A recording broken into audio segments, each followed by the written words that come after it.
Capítulo 12. Los lenguajes de programación del siglo XXI. Sección 12.1. El presente. Detenemos deliberadamente nuestra historia de los lenguajes y de la algoritmia en torno a 1995. Lo hacemos así porque hemos preferido tener una perspectiva de al menos 10 años sobre los acontecimientos relatados. De ese modo, podemos saber qué ideas tuvieron importancia y cuáles no, en función de su impacto posterior y de su perduración en el tiempo.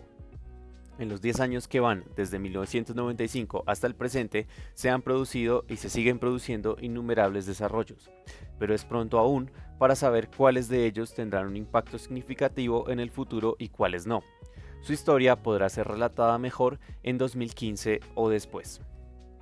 En cambio, sí podemos describir con cierta precisión la situación actual tanto en el ámbito de la práctica de la programación en los entornos industriales como en el ámbito de la universidad y la investigación. La práctica industrial. Los ordenadores se han extendido a todos los aspectos de la vida moderna y no es nuestro propósito realizar un recuento detallado de sus aplicaciones. Desde el punto de vista de esta historia, nos interesa sobre todo señalar el tipo de herramientas que se usan en el desarrollo de esas aplicaciones.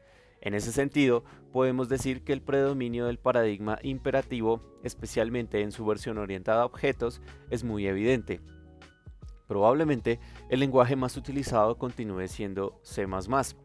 Al igual que este lenguaje sustituyó en muchos lugares a C, que fue el lenguaje predominante en los años 80. Él, a su vez, está siendo rápidamente desplazado por Java. Este último es mayoritario en las aplicaciones relacionadas con Internet, como son el comercio electrónico y las realizadas por las empresas suministradoras de servicios web. Como ya hemos dicho en la sección 7.5, el lenguaje ADA se utiliza sobre todo en ámbitos militares y en las compañías que desarrollan productos para estos. Durante unos años se pensó que iba a difundirse más ampliamente y se enseñaba en las universidades a partir de segundo curso. En su momento era el lenguaje que mejor representaba el estado del arte de la programación. En la actualidad, este papel ha pasado a tenerlo Java. Las versiones modernas de Fortran son muy apreciadas en las aplicaciones de la programación matemática.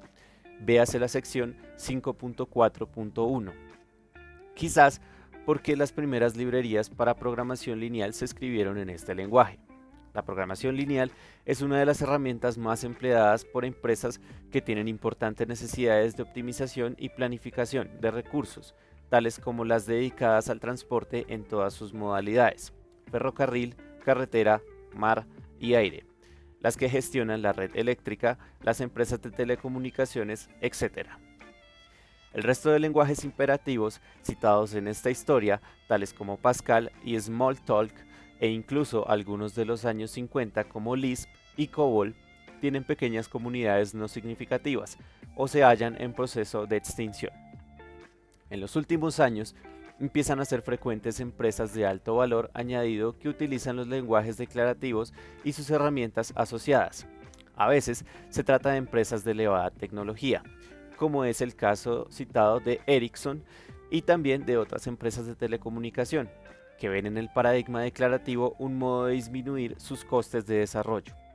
En otros casos, estas empresas se han formado alrededor de grupos o de personas individuales, salidos de los departamentos universitarios.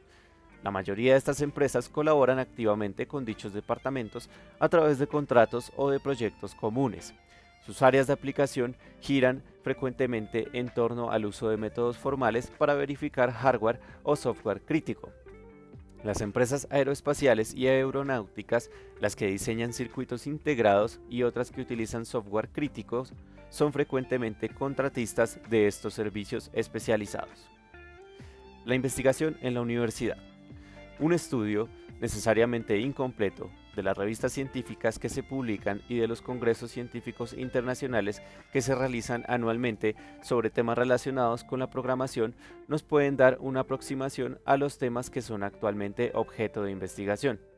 La ingente mayoría de los participantes en dichos congresos y revistas son profesores y doctorandos universitarios, lo que confirma que la universidad es la mayor impulsora de la investigación en este campo. Por orden de importancia numérica, podemos distinguir las siguientes comunidades investigadoras: Ingeniería de software. Sin duda la más numerosa. Entre sus objetivos están el desarrollo de métodos y herramientas que cubran todas las fases del desarrollo de un sistema informático, las cuales pueden resumirse en 1. Especificación de requisitos. 2. Diseño modular. 3. Codificación. 4. Validación. Y 5. Mantenimiento. Cada una de estas fases tienen sus lenguajes, métodos, herramientas y técnicas de documentación específicas. Dado que el paradigma predominante es el orientado a objetos, muchas de estas herramientas suponen una implementación con este tipo de lenguajes. Sin embargo, no parece haber esfuerzos por desarrollar un nuevo lenguaje orientado a objetos. Como hemos visto en los capítulos precedentes, los lenguajes surgen en la fase final de un intenso desarrollo conceptual. El paradigma se encuentra en ese sentido y por el momento estabilizado.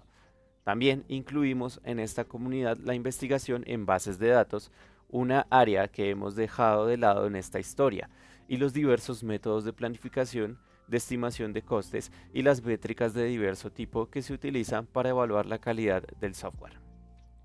Inteligencia artificial. Esta es un área que aquí hemos tocado tangencialmente. La hemos mencionado tan solo cuando ha dado lugar a lenguajes de programación innovadores, como son los casos de Lisp y de Prolog. Sin embargo, reúne una de las mayores comunidades investigadoras en informática.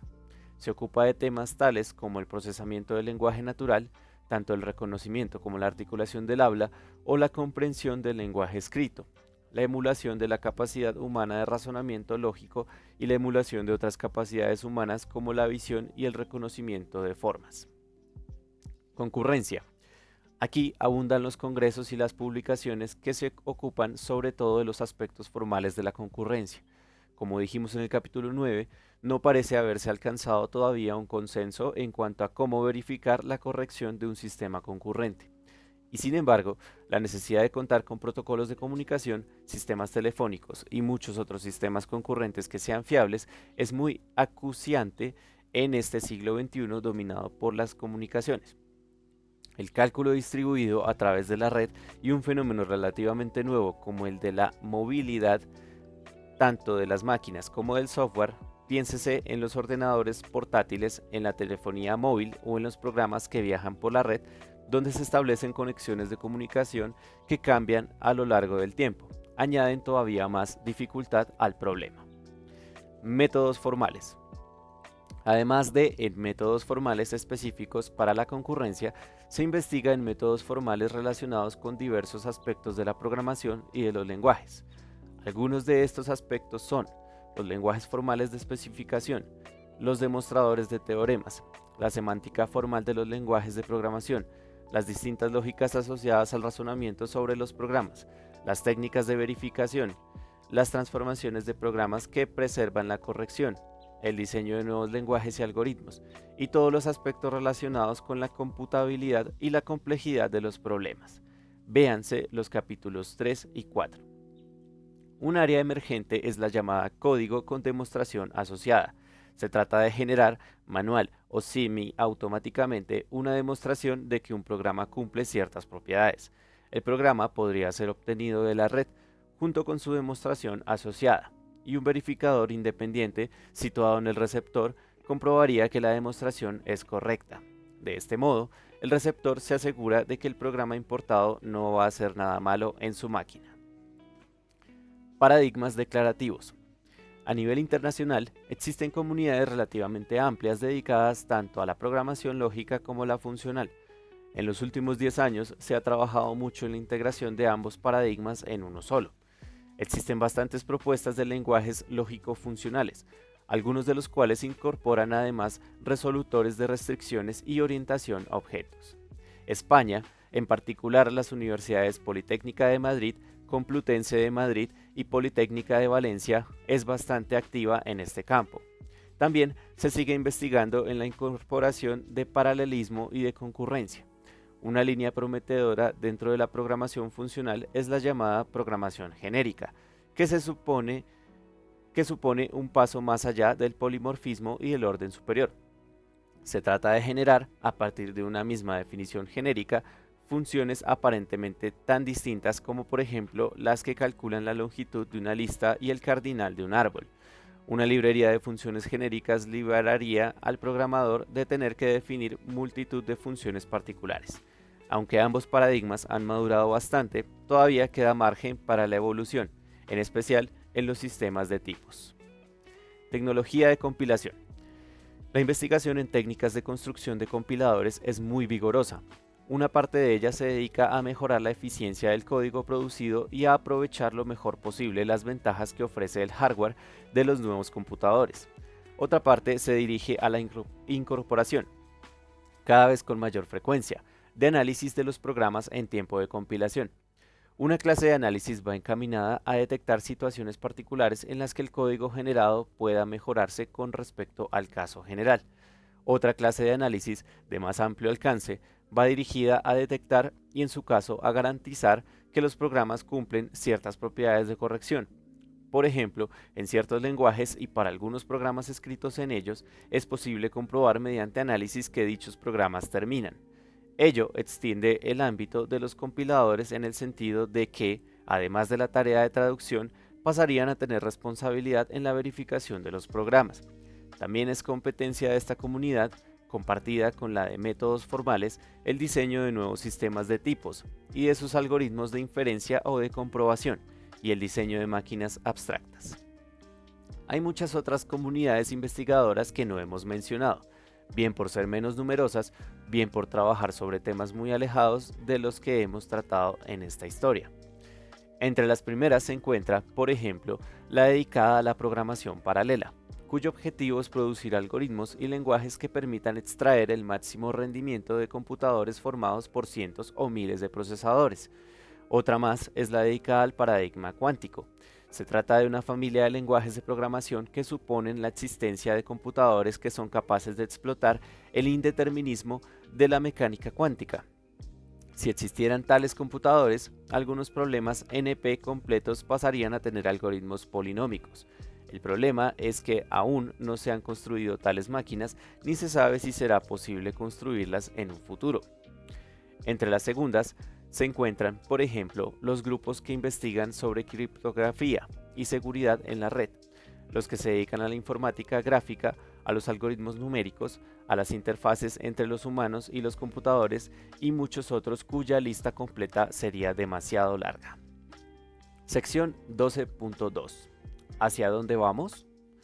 Para poder hacer una predicción mínimamente fiable del tipo de desarrollos que pueden producirse en el horizonte a medio plazo, conviene detenerse a resumir las principales aportaciones que se han mencionado en este libro y tratar de extrapolar las tendencias que se observan en ellas. Podemos clasificar dichas aportaciones del modo siguiente. Mejoras sintácticas de los lenguajes. En este aspecto, se ha pasado de lenguajes con formato fijo como Fortran a lenguajes con formato libre a partir de Algol 60, terminando con la utilización del sangrado del texto en los lenguajes funcionales para expresar la estructura sintáctica del programa. El ajuste de patrones y el estilo ecuacional pueden verse también como una evolución sintáctica para expresar la elección entre varias alternativas de un modo más abstracto. Mejoras en cuanto a la modularidad. Se ha pasado de lenguajes como con uno o dos ámbitos a lenguajes con estructura de bloques y ámbitos anidados a partir del Algol 60, seguidos del posterior ocultamiento de la representación en los tipos abstractos y en las clases, y culminando en el mecanismo de la herencia para reutilizar el código de las clases ya definidas. Sistemas de tipos. Aquí la evolución ha ido desde la ausencia o la poca disciplina de tipos de los primeros lenguajes a lenguajes con disciplina y con declaración explícita de tipos, pasando después a lenguajes con sobrecarga, a lenguajes con herencia y a lenguajes polimórficos con inferencia automática. La herencia es también una variedad de polimorfismo, ya que una operación de una clase se puede aplicar a los objetos de todas sus subclases. La genericidad de Ada y C++ es también una consecuencia de la evolución de los sistemas de tipos. Mecanismos de evaluación. Aquí aparecen las posibilidades de evaluación secuencial, concurrente y paralela. la distinción entre evaluación impaciente y perezosa de los lenguajes funcionales y la evaluación mediante pasos de resolución de los lenguajes lógicos. Las tendencias parecen ser claras en este resumen. Por un lado, la evolución ha ido en el sentido de un creciente nivel de abstracción de los lenguajes.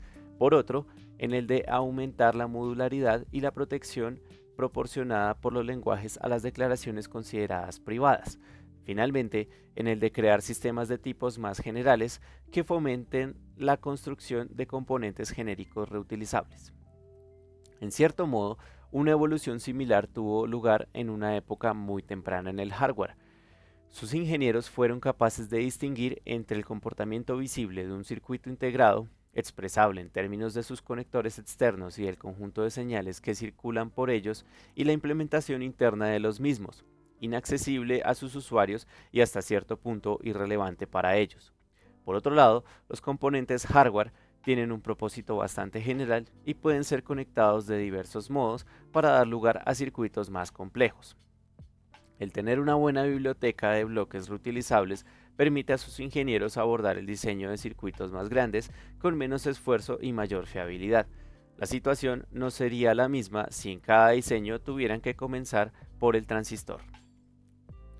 Muchos investigadores creemos que esa tendencia hacia la genericidad se va a mantener.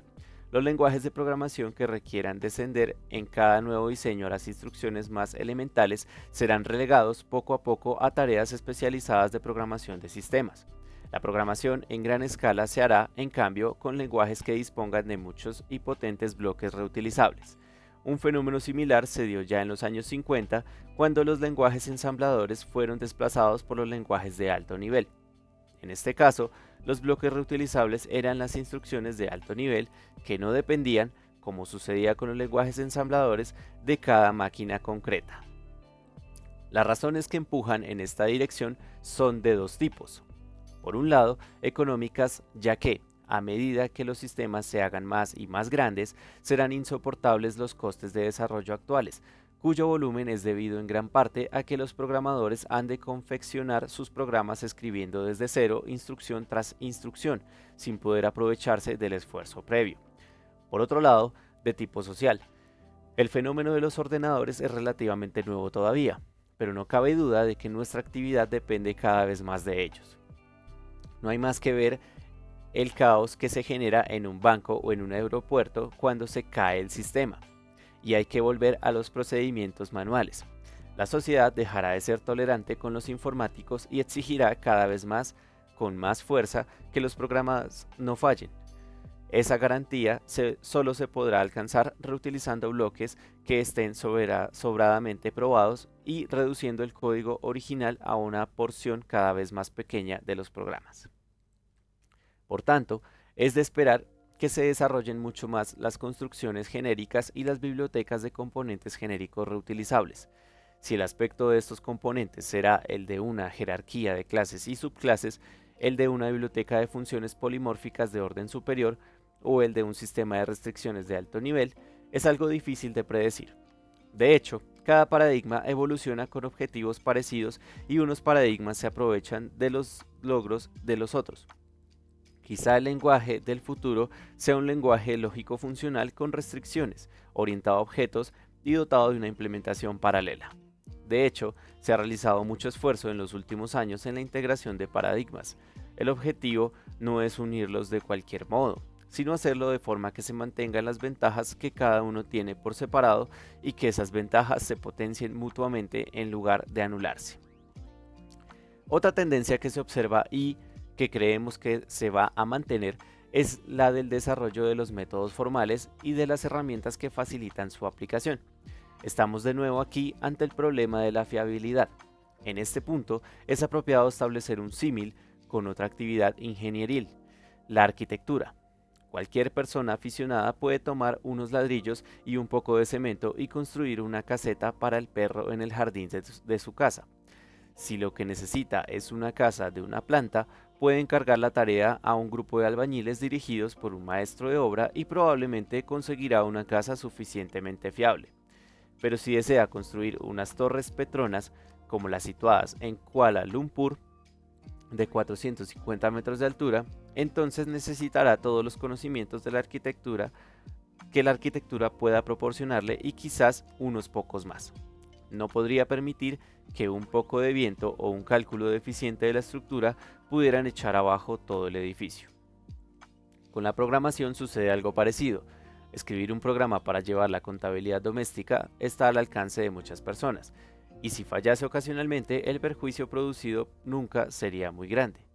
Pero si trasladamos el mismo fallo al programa que controla un avión en vuelo, o al que monitoriza a un paciente en una unidad de cuidados intensivos, o al que controla las transacciones entre entidades bancarias, entonces el daño será simplemente inaceptable. Para evitarlo, se necesitarán todos los conocimientos que la informática ha desarrollado a lo largo de su breve historia, y quizás algunos por inventar aún. Los métodos formales, unidos a lenguajes y a técnicas de modularidad adecuados, son la única herramienta fiable de que disponemos actualmente para evitar los errores del software. Preveemos entonces una gradación en la calidad de los productos software del futuro. Si un usuario desea un programa de andar por casa, podrá adquirirlo a un bajo coste o libremente en la red, y a cambio aceptará que ocasionalmente pueda fallar. Si deseara más calidad, estaría dispuesto a pagar más por él, pero entonces los posibles fallos que apareciesen implicarían algún tipo de responsabilidad civil o algún tipo de compensación económica por parte de la empresa suministradora. Se establecerán entonces sellos o certificados de calidad, concedidos por organismos independientes, en función de la calidad de los programas producidos. Dichos organismos auditarán los métodos empleados por dichas empresas y la cualificación de su personal, a fin de evaluar dicha calidad.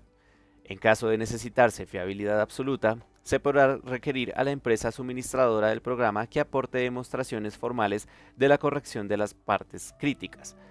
Dichas demostraciones serían comprobadas, seguramente de forma automática, por empresas u organismos independientes creados al efecto. En este escenario competitivo triunfarán aquellas empresas que empleen los mejores métodos existentes al menor coste posible. Finalmente, también preveemos que los futuros compiladores jugarán un papel crucial.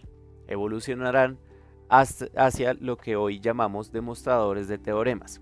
Su misión no consistirá simplemente en comprobar, como sucede hoy, la corrección sintáctica y los tipos de los programas. Se ocuparán de garantizar propiedades más complejas, tales como la terminación y el consumo de memoria, el tiempo de respuesta, la ausencia de bloqueo y otras. Es probable que, para facilitar el análisis de estas propiedades, los programas hayan de ser escritos en notaciones más restrictivas que las actuales, o exigir del programador ciertas anotaciones que sirvan de guía al compilador. Ello nunca será un inconveniente grave, ya que los programadores estaríamos dispuestos a trabajar más a cambio de obtener garantías de corrección. La corrección será así una propiedad establecida a medias entre el programador y el compilador. El propio compilador generará demostraciones formales de las propiedades conseguidas y las adjuntará al código para que sean comprobadas por verificadores independientes. Dichos programas certificados eliminarán una parte de la inseguridad actual de la red. Para alcanzar este futuro ideal, están trabajando actualmente miles de investigadores, al fin y a la postre. La programación es una ciencia exacta y los programas no se desgastan por el uso, por lo que no hay razones para permitir que fallen. Constan de simples afirmaciones lógicas elaboradas por la mente humana y se puede razonar sobre ellos igual que lo hacemos sobre los teoremas matemáticos. Si bien, y esto es lo que les hace tan difíciles de tratar, están formados por cientos de miles de líneas. Con perseverancia seremos capaces de dominar cada vez mejor esta complejidad y alcanzar las cosas de calidad que la sociedad nos demanda.